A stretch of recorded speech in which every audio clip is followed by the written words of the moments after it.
Muy buenas tardes, bienvenidos de nuevo a Negocios Televisión, bienvenidos a este espacio informativo, pendientes de la última hora, mirando de nuevo a la actualidad en torno al presidente de Estados Unidos, un Donald Trump que se la juega a China en medio de un nuevo ataque masivo por parte de Rusia. Enseguida les contamos el último mensaje del presidente estadounidense en Truth Social, pendientes también de la respuesta de Ucrania atacando Crimea en las últimas horas, la tensión también en torno a la guerra comercial entre China y Estados Unidos, con China que empieza a recular, que se abre a conversar precisamente con Estados Unidos ante la presión ejercida por Donald Trump en un momento en el que también hay que mirar a Europa con los mensajes sobre AfD, calificándole como partido extremista, mirando también a las elecciones locales, las elecciones en Reino Unido, con el golpe que ha propinado Nigel Farage a Keir Starmer. Enseguida les contamos todas estas noticias, pero empezamos mirando a Estados Unidos, empezamos mirando al último mensaje por parte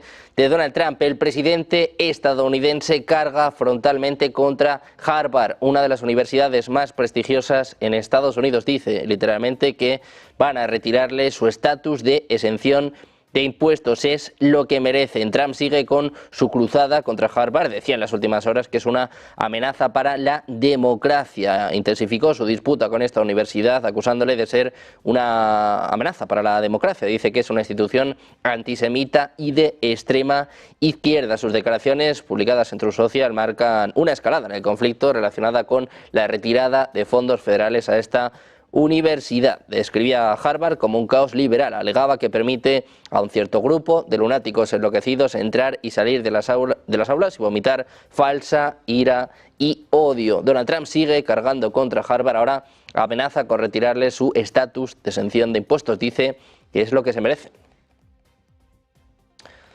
Y seguimos pendientes precisamente del presidente de Estados Unidos. Donald Trump ha sorprendido este jueves al atribuirle a su país la victoria en la Primera y la Segunda Guerra Mundial. Ha anunciado la designación de días festivos en honor a las victorias en ambos conflictos. Decía, muchos de nuestros aliados y amigos celebran el 8 de mayo como el Día de la Victoria, pero nosotros hicimos más que cualquier otro país con diferencia para producir un resultado victorioso en la Segunda Guerra Mundial. Por ello, renombro el 8 de mayo como Día de la Victoria de la Segunda Guerra Mundial y el 11 de noviembre como Día de la Victoria de la Primera Guerra Mundial. Es lo que escribía este jueves en Truth Social. Decía, ganamos las dos guerras, nadie se nos acercó en términos de fuerza, valentía o brillantez militar, pero nunca celebramos nada, decía Trump. Eso es porque ya no tenemos líderes que sepan cómo hacerlo, vamos a volver a celebrar nuestras victorias. Es el mensaje que mandaba en Truth Social.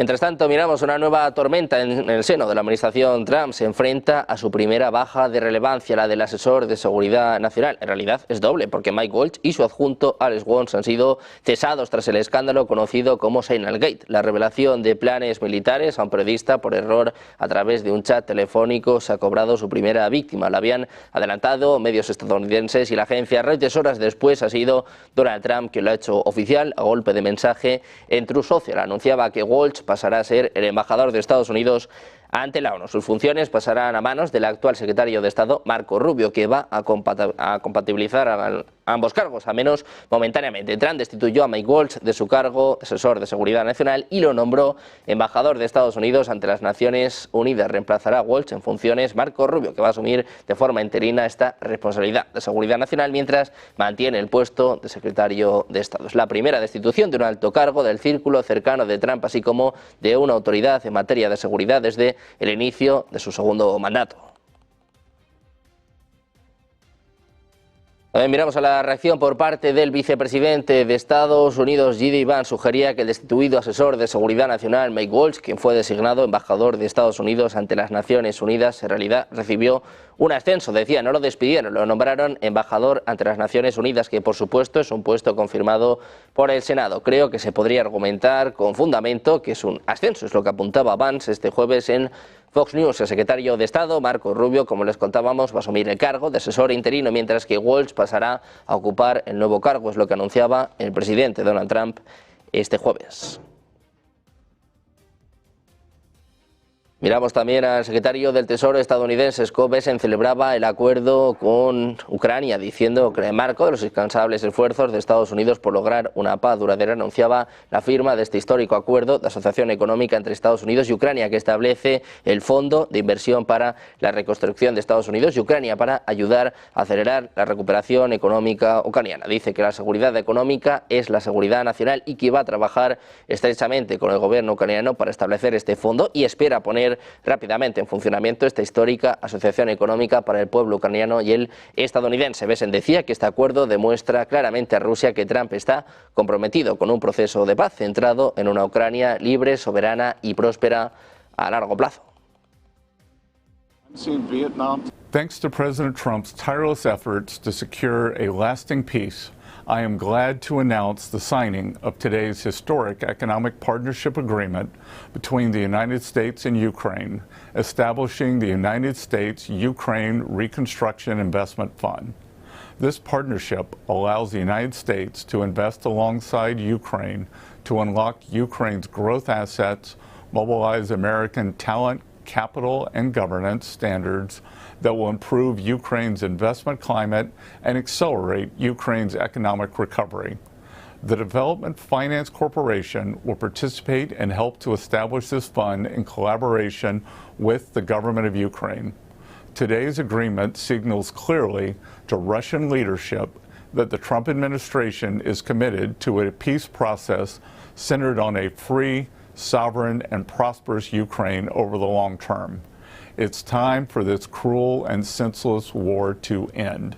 The killing must stop, and both the United States and the government of Ukraine look forward to quickly operationalizing this historic economic partnership for both the Ukrainian and Mirando la guerra en Ucrania, les contamos que Estados Unidos planea dejar de actuar como mediador en el conflicto armado en Ucrania. Sostiene que la situación debe resolverse entre las dos partes, es lo que declaraba este jueves la portavoz del Departamento de Estado de Estados Unidos, Tammy Bruce. Decía que el secretario de Estado también ha dejado muy claro que, aunque su estilo cambie, la metodología de su contribución cambiará en el sentido de que no serán los mediadores, es lo que apuntaba la portavoz en una rueda de prensa. Decía, eso sí, que sin duda van a seguir buscando una solución y van a ayudar en lo que puedan, pero que no van a volar por todo el mundo al instante para mediar en las reuniones, es lo que afirmaba Tammy Bruce. De acuerdo con sus palabras, ahora Moscú y Kiev deben buscar una solución, decía. Ahora es el momento en que deben presentar y desarrollar ideas concretas sobre cómo va a terminar este conflicto. Esto dependerá de ellos. Mientras tanto, el vicepresidente de Estados Unidos, J.D. Vance, ha dicho en Fox News este jueves en una entrevista que la guerra en Ucrania no terminará pronto. Decía Vance, ahora que cada parte conoce las condiciones de paz de la otra, dependerá de los rusos y los ucranianos, dependerá de ellos llegar a un acuerdo y detener este brutal conflicto. Dice Vance que los ucranianos, claro que sí, están indignados por la invasión, pero se preguntaba, ¿vamos a seguir perdiendo miles y miles de soldados en unos pocos kilómetros de territorio? Era la pregunta que dejaba en el aire un J.D. Vance, que eso sí, advierte que la guerra en Ucrania va para largo. Miramos también a la jugada de Trump contra China. Les contamos que acaba de eliminar una exención arancelaria estadounidense que llevó al ascenso de empresas de comercio electrónico chinas como Shein y Temu, alimentando los temores de que los estadounidenses que compran en estas tiendas online van a enfrentar precios cada vez más altos. La importante laguna legal en el transporte marítimo, conocida como exención de minimis, permitía que bienes con un valor inferior a $800 ingresaran a Estados Unidos libres de impuestos siempre y cuando se enviaran directamente a consumidores o pequeñas empresas. El uso de esta laguna legal aumentó después de que Trump impusiera un arancel del 145% a los productos chinos que ingresaban a Estados Unidos. También miramos a la presidenta mexicana Claudia Sheinbaum. Afirmaba este jueves haber tenido una conversación muy positiva con el presidente de Estados Unidos, Donald Trump. Según Sheinbaum, ambos líderes acordaron profundizar la cooperación comercial. Afirmaba que sus secretarios de Hacienda y Economía van a continuar trabajando en los próximos días en alternativas para mejorar la balanza comercial bilateral y resolver los asuntos pendientes. El comunicado sugiere una coordinación continua entre ambos países a pesar de las tensiones previas. Sheinbaum enfatizó que el objetivo es alcanzar resultados que beneficien a ambas naciones. No se revelaron medidas específicas. Miramos ahora a Rusia, que sigue ignorando los llamamientos a una tregua inmediata por parte de Donald Trump y de la Casa Blanca, lanzando anoche un nuevo ataque masivo contra Ucrania en el que empleó 150 drones y que dejó en la ciudad de Zaporilla un total de 29 heridos. Según el parte de la Fuerza Aérea Ucraniana, de los 150 drones de ataque y aparatos no tripulados sin carga explosiva que los rusos utilizan para confundir a las defensas enemigas, 64 drones kamikaze fueron derribados por el ejército ucraniano y 62 de los drones réplica cayeron sin causar daños. De estas cifras se desprende que los 24 drones restantes sí alcanzaron objetivos o provocaron destrozos al caer. Según los servicios de emergencia ucranianos, 29 personas resultaron heridas en la ciudad de Zaporilla del sureste del país al impactar drones rusos en una zona residencial. La Fuerza Aérea Ucraniana también ha informado de daños materiales a causa del ataque ruso en las regiones de Donetsk en el este y de Dnipropetrovsk en el centro. Miramos también al Servicio Federal de Seguridad de Rusia junto con el Ministerio del Interior. Ha frustrado un atentado con bomba contra agentes de las fuerzas del orden en la República Rusa de Dagestán, planeado para el próximo 9 de mayo. El organismo comunicó que los agentes detuvieron una seguidora de una organización terrorista internacional que planeaba detonar un artefacto explosivo fabricado por ella misma. Como objetivo del ataque fue elegido un edificio administrativo de las fuerzas del orden en la ciudad de Yasavir, la segunda localidad más grande en Dagestán. En un vídeo difundido por el FSB, la sospechosa declaraba que el ataque debía realizarse el próximo 9 de mayo, es decir, el día de la victoria en Rusia, cuando miles de personas salen a las calles para conmemorar la victoria sobre Alemania. La mujer contó que había conocido a un hombre en Telegram que le pidió que hiciera fotos de varios edificios administrativos de la ciudad. También le ordenó que comprara varios componentes y montara una bomba para luego detonarla el próximo 9 de mayo. Les contamos además que los miembros del Parlamento ucraniano anunciaron este viernes que el 8 de mayo van a celebrar una votación para ratificar el controvertido acuerdo sobre minerales con Estados Unidos. El acuerdo, firmado entre ambos países este miércoles, otorga a Estados Unidos acceso prioritario a las operaciones mineras. El primer ministro del país, Denis Shmyhal, señaló que la ratificación era necesaria solo para un componente del acuerdo. Anteriormente, funcionarios ucranianos subrayaron que el país no podía firmar el marco porque se requería la aprobación parlamentaria antes de la firma. Miramos de nuevo Ucrania para contarles que el Ministerio de Defensa ruso ha dicho que las defensas aéreas han interceptado 89 drones ucranianos sobre Crimea, 23 más sobre el Mar Negro. Mikhail Rasovayev, el líder instalado en Rusia, en Sebastopol, dijo que sus fuerzas habían repelido el ataque combinado más masivo contra la ciudad en lo que va del año. Decía, nuestros militares trabajaron en todos los objetivos sobre el mar. Más de 50 drones fueron destruidos en la aproximación a Sebastopol y varios drones marinos en las aguas. Agregaba que no se dañaron objetos ni en la ciudad ni en las aguas. Mientras tanto, Rusia continúa creando una franja de seguridad en las áreas fronterizas de la región ucraniana de Sumy después de expulsar a las tropas ucranianas de la región de Kursk en el oeste de Rusia. Es lo que apunta este viernes la agencia de noticias estatal RIA, citando al Ministerio de Defensa ruso. El ministerio informó que la semana pasada las tropas rusas tomaron posesión de 4 asentamientos en las regiones ucranianas de Donetsk y Kharkov. El presidente ruso, Vladimir Putin, dijo en marzo que Rusia debería buscar crear una zona de amortiguación en Sumy que limita con Kursk. Ucrania informó que hubo 33 enfrentamientos en dirección a Kursk durante la noche. Miramos también al mensaje de Rusia para Estados Unidos. Advierte a Donald Trump que la imposición de altos aranceles a las importaciones chinas fue una metedura de pata por parte del presidente de Estados Unidos, ya que no podrá hacer daño a la economía china. Es lo que apunta el vicepresidente del Consejo de Seguridad de Rusia, Dmitry Medvedev. En un post en Telegram, el expresidente comentaba el trabajo hecho por Trump en sus primeros 100 días de mandato, haciendo hincapié en la guerra arancelaria. Dice que si Estados Unidos tuviera un premio al trabajo valeroso, su actual presidente podría ser su caballero por sus primeros 100 días en el cargo y especialmente por iniciar la batalla arancelaria. Dice que sus aranceles se dirigen unos contra otros, que los vecinos cercanos sufren y que sobre todo en Europa están furiosos. Dice que esta guerra arancelaria no es buena para ellos, que tienen que estar reverenciando a Donald Trump. Mientras tanto, el Ministerio de Comercio de China ha dicho en un comunicado este viernes que Beijing está evaluando la opción de iniciar conversaciones comerciales con Estados Unidos después de que funcionarios de Washington expresaron repetidamente su voluntad de negociar con China sobre el tema arancelario. Recientemente, la parte estadounidense ha tomado la iniciativa de transmitir información a la parte china a través de las partes pertinentes en varias ocasiones, con la esperanza de dialogar con esta última. Al respecto, la parte china está evaluando, es lo que se lee en el comunicado. Dice además que la postura de China siempre ha sido la misma, la puerta está abierta, es lo que afirma el Ministerio, que añade que Estados Unidos debería estar preparado para corregir sus prácticas erróneas y cancelar sus aranceles unilaterales. Poco después de la declaración de China, el secretario de Estado de Estados Unidos, Marco Rubio, dijo en Fox News que los chinos quieren reunirse y hablar. Agregaba que Scott Bessent, el secretario del Tesoro, está involucrado en esos esfuerzos y sus conversaciones se abordarán pronto. Pendientes de la tensión entre China y Estados Unidos, mirando también a esta desescalada con nuevas noticias por parte de Pekín. Hacemos una pausa, 2 minutos, seguimos con la información. Negocios Televisión.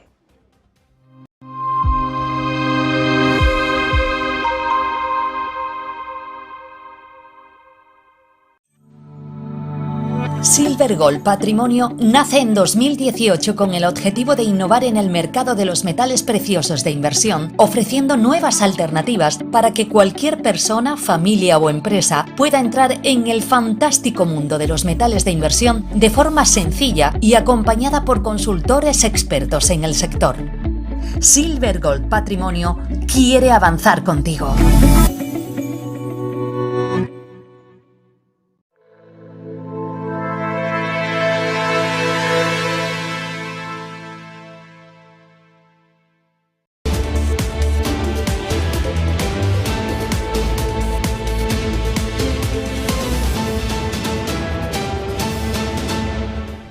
Seguimos en Negocios Televisión, de nuevo mirando a las últimas horas, mirando esta guerra comercial entre China y Estados Unidos para contarles que Pekín ha comenzado discretamente a eximir de aranceles algunos productos estadounidenses, lo que posiblemente cubra cerca de 40.000 millones de dólares en importaciones. Aunque la lista no se ha confirmado oficialmente y su origen sigue siendo incierto, al menos media docena de empresas chinas han importado con éxito productos desde el país sin pagar aranceles, es lo que apunta la agencia Reuters, según personas familiarizadas con el asunto. La lista de productos estadounidenses exentos de aranceles chinos se describe como dinámica y sujeta a ajustes continuos según las necesidades de China. Es lo que apuntan personas familiarizadas con este asunto. Fuentes señalaban que podrían añadirse más productos, mientras que otros podrían eliminarse si China consigue sustitutos viables. La Administración General de Aduanas de China no ha respondido a solicitudes de comentarios enviadas por la agencia Reuters en un momento, en un contexto en el que se habla de que China empieza a conceder exenciones a los aranceles de Trump. También les contamos que, según informes, un satélite militar estadounidense estaba zumbando a sus homólogos chinos mientras China avanza rápidamente en una nueva carrera espacial para desafiar el liderazgo de Estados Unidos en este dominio. Comspoc, un proveedor comercial de software de conocimiento de la situación espacial con sede en Pensilvania, dijo que USA 324, un satélite del programa de conocimiento de la situación espacial geoestacionaria de la Fuerza Espacial de Estados Unidos, estaba probando 2 satélites chinos recientemente. El satélite estadounidense fue rastreado durante 2 pasadas cercanas a los satélites TJS-16 y TJS-17 de China el 26 y el 29 de abril, a una distancia de 17 y 11 kilómetros respectivamente. No quedó claro de inmediato por qué el satélite de la Fuerza Espacial de Estados Unidos maniobró cerca de los objetivos. Se lanzó en enero de 2022 y otros satélites pueden rastrear y observar objetos en órbita geoestacionaria a más de 22.000 millas sobre el Ecuador. Les contamos además que China está buscando renegociar sus contratos petroleros con Venezuela. Todo esto después de que hace solo unas semanas hablara de que India y China estaban frenando la compra de petróleo a Venezuela tras los aranceles de Donald Trump. La medida es un golpe más a la deteriorada economía venezolana, cuya moneda nacional se ha derrumbado. China y Venezuela tienen una relación petrolera importante, siendo China el principal comprador del crudo venezolano. Esta cooperación se basa en un modelo de préstamo por petróleo, donde Venezuela suministra petróleo a China a cambio de financiamiento y apoyo económico. China ha sido el mayor receptor de crudo venezolano, incluso cuando las exportaciones venezolanas han sido afectadas por sanciones y aranceles de Estados Unidos.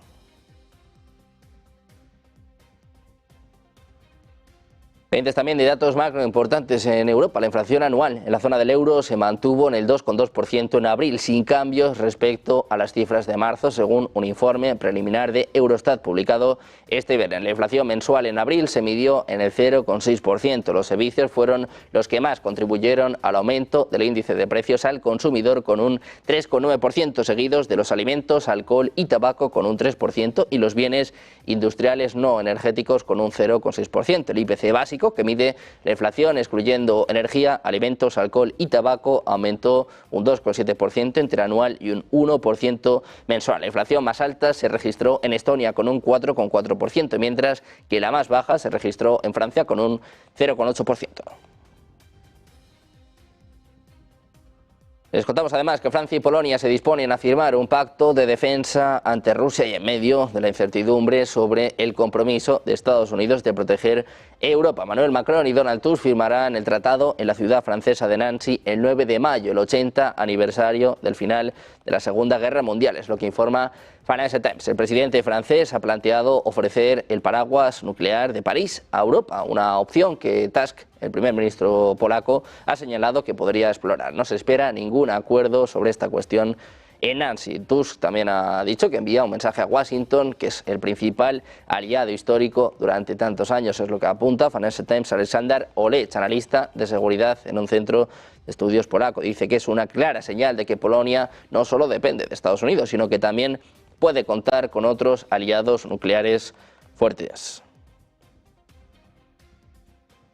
Miramos también a Alemania para contarles que la Agencia de Inteligencia Interior ha declarado que AfD es un esfuerzo de extrema derecha comprobado, diciendo que no es compatible con una democracia libre, lo que le otorga nuevos poderes de vigilancia para controlar a este partido. AfD, que quiere deportaciones a gran escala, ha negado que sea un grupo extremista. Dice que representa las opiniones de la mayoría de los alemanes en temas como la inmigración masiva, el Islam y los valores cristianos tradicionales. El partido, respaldado por Elon Musk, como saben, quedó en segundo lugar en las recientes elecciones en Alemania. Anteriormente se sospechaba que tenía tendencias extremistas. Sin embargo, la Oficina Federal para la Protección de la Constitución ha confirmado estas sospechas. Dice que la concepción predominante de la etnicidad y la ascendencia en el partido no es compatible con el orden fundamental, libre y democrático. Es lo que afirma el BFV.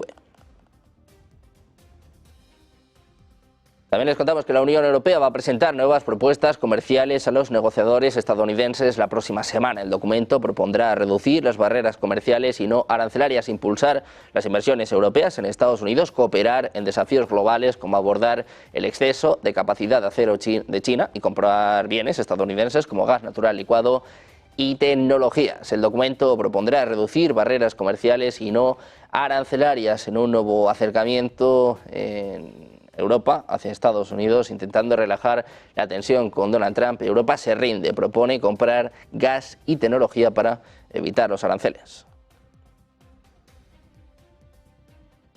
Mientras tanto, el primer ministro húngaro Viktor Orbán considera que es un error impulsar el ingreso de Ucrania en la Unión Europea en pocos años, ya que el proceso puede perjudicar a otros Estados miembros. Subrayó que Hungría no lo apoyará mientras no perciba beneficios. Decía Orbán: está claro que la política de Bruselas de ofrecerle a Ucrania la adhesión es equivocada, es lo que explicaba en sus declaraciones a la radio pública COSUD. Según el primer ministro húngaro, este proceso se puede frenar ahora, ya que para decenas de países miembros de la Unión Europea esto sería negativo. En este sentido, subrayaba que si el proceso de adhesión avanza y en 2 o 3 años se llega a la decisión final, será muy difícil parar la maquinaria.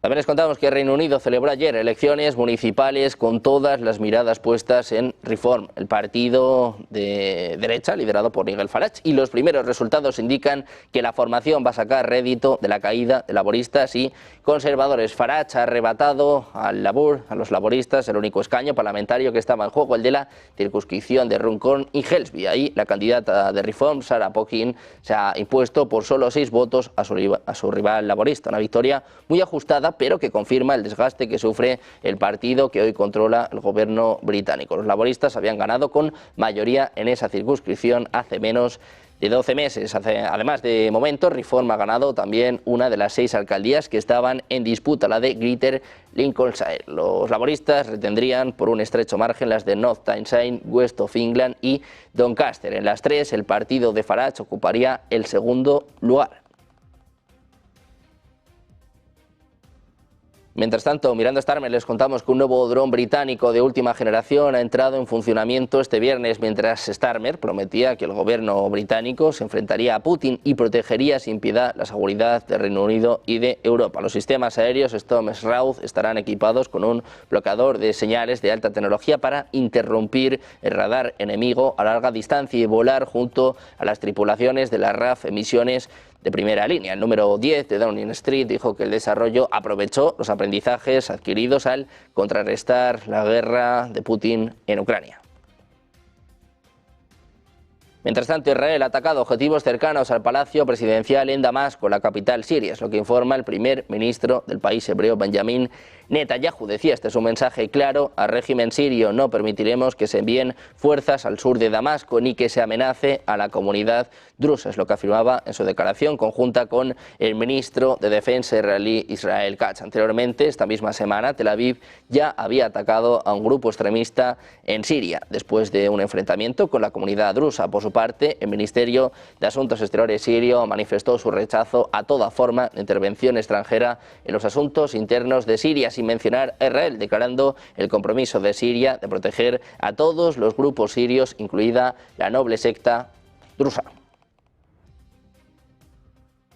También les contamos un nuevo ataque en Israel. El movimiento de los hutíes ha anunciado este viernes que ha llevado a cabo una operación militar contra una base aérea israelí mediante un misil balístico hipersónico. Según el comunicado oficial, el objetivo del ataque fue la base Ramat David, ubicada al este de la zona ocupada de Haifa, es decir, en territorio israelí. En la acción se utilizó un misil balístico hipersónico denominado Palestine 2. Anteriormente, los hutíes ya habían perpetrado ataques con el uso de misiles Palestine 2. En marzo lanzaron este misil hipersónico contra la base aérea israelí de Nevatim, en respuesta directa a la reanudación de los bombardeos israelíes sobre la franja de Gaza ocurridos durante esos días. En abril se usaron contra la base aérea Sdot Mija, cerca de las ciudades de Asdod y Jerusalén. También miramos a la tensión entre India y Pakistán. El jefe del Estado Mayor del Ejército pakistaní, el general Syed Asim Munir, advertía este jueves que cualquier contratiempo por parte de la India sería respondido con una respuesta rápida, resuelta y contundente en medio de las crecientes tensiones entre ambos países. Decía que si bien Pakistán mantiene su compromiso con la paz regional, su disposición y determinación para salvaguardar los intereses nacionales son absolutas, es lo que afirmaba Munir según un comunicado de las Relaciones Públicas Interservicios. Este miércoles, el primer ministro pakistaní pedía a Estados Unidos que alentara a la India a reducir las tensiones en una llamada con el secretario de Estado de Estados Unidos, Marco Rubio.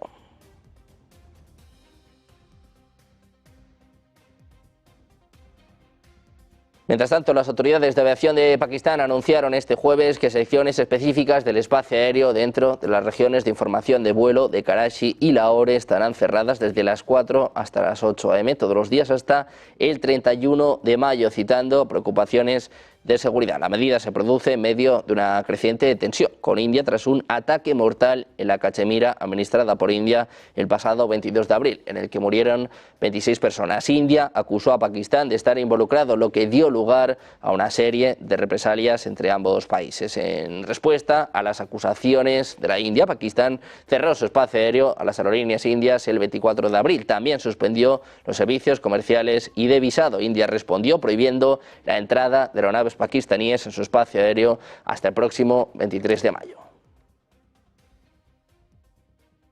Mientras tanto, miramos también a India, que ha restringido formalmente su espacio aéreo a todos los vuelos vinculados con Pakistán, incluyendo aeronaves comerciales y militares, tras el atentado terrorista de Pahalgam el 22 de abril. Según informa India Today, el NOTAM estará vigente del 30 de abril al 23 de mayo de 2025. Las aerolíneas pakistaníes ya habían comenzado a evitar los cielos indios por temor a represalias. Con la nueva prohibición tendrán que desviar vuelos a través de países como China o Sri Lanka para llegar al sudeste asiático. Pakistán, que anteriormente había prohibido los vuelos indios en su propio espacio aéreo, ha advertido de una respuesta contundente. Acusa a India de planear un ataque en las próximas 24 a 36 horas.